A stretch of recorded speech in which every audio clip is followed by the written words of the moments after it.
Relations between the Western Allies and the Soviet Union were pretty frosty during the Second World War. Although they were meant to be friends, the two nations shot at each other on numerous occasions. But somehow, for a week in August 1941, they managed to bury the hatchet long enough to invade Iran side by side. This is the story of that invasion and Iran's desperate fight for freedom.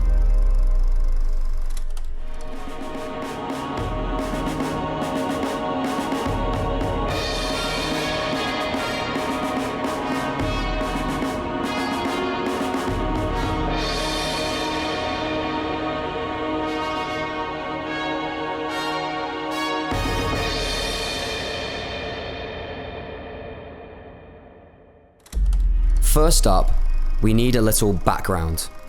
Iran emerged from the ultra-conservative Qajar dynasty in 1925 and was pulled together under the rule of Reza Shah.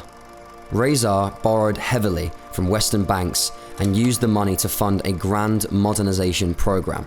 He built new schools, hospitals, roads, railways, and modern infrastructure.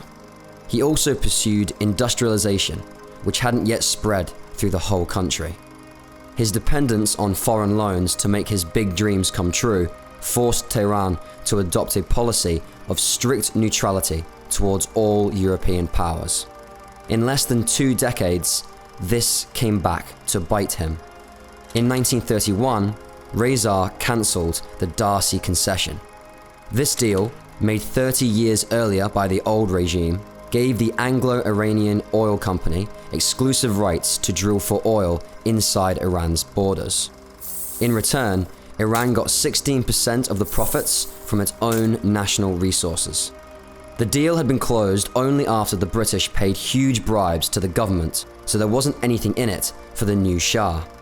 It was a terrible deal anyway, so he renegotiated it with terms that gave Iran its fair share of the oil profits. The Iranian government was happy, but the incident convinced the British that Reza Shah was hostile to their oil interests. If there's one thing that countries are scared of, it's a threat to their oil supply. 1940 was a crucial year for Britain.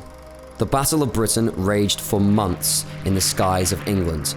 British tanks went head-to-head with Rommel in North Africa, and the Royal Navy fought the Italians for control of the Mediterranean. Planes, tanks, and ships all needed vast quantities of oil to keep running, and much of that oil came from Iran. The Abadan refinery produced 8 million tons of oil in 1940, all of it destined to power British war machines. Losing the Abadan refinery would be catastrophic, and yet the Shah maintained Iran's neutrality. The British refused to accept this and accused Reza of supporting the Nazis.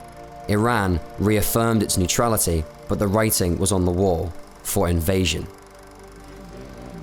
Hitler's forces rolled into the Soviet Union on June 22, 1941. They quickly captured their objectives and pushed deep into the USSR, threatening the Caucasus. Cyrus Sulzberger, an international journalist, summarized the situation as follows. It is considered virtually a certainty by military experts that if the Reich succeeds, an attack on Egypt will be launched. Should the Germans occupy the Caucasus and then push on to Iran and the Persian Gulf, they will then outflank the British Middle Eastern positions by a wide sweep and perhaps by autumn begin to make trouble in Iraq. Scary stuff for the Allies. But even worse, the Wehrmacht had cut off the USSR's key ports. Stalin desperately needed military supplies from Britain and the USA to maintain the fight against the Axis. Without the ports, the best way to get these supplies was via the Trans-Iranian Railway, part of the Persian Corridor, which connected the Persian Gulf to the Caspian Sea. Iran was now a strategic fulcrum. In July 1941, British and Soviet diplomats demanded the Shah boot out any Germans living in the country. Not wishing to antagonize anyone, he refused, and the international pressure gave rise to anti-British protests in Tehran. The British countered by declaring Iranians were pro-Nazi, which they weren't. This worried the Shah. He had already seen, during the disastrous Anglo-Iraqi War of May 1941, that the British were prepared to fight anyone they considered pro-Axis. On August 17th, another demand to expel all Germans was issued to the Shah. He rejected this one too, but, in doing so, sealed his fate. It was, in fact, a cleverly disguised ultimatum. 1 week later, the tanks rolled in. Iran was attacked in a giant pincer movement. To the north, General Kozlov led the Soviet 44th, 47th, and 53rd Field Armies in a sweeping attack.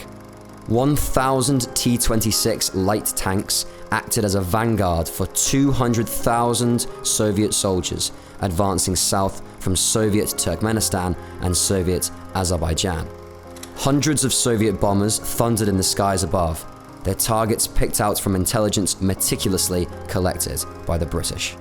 The 47th Army achieved total surprise, steamrolling into Tabriz.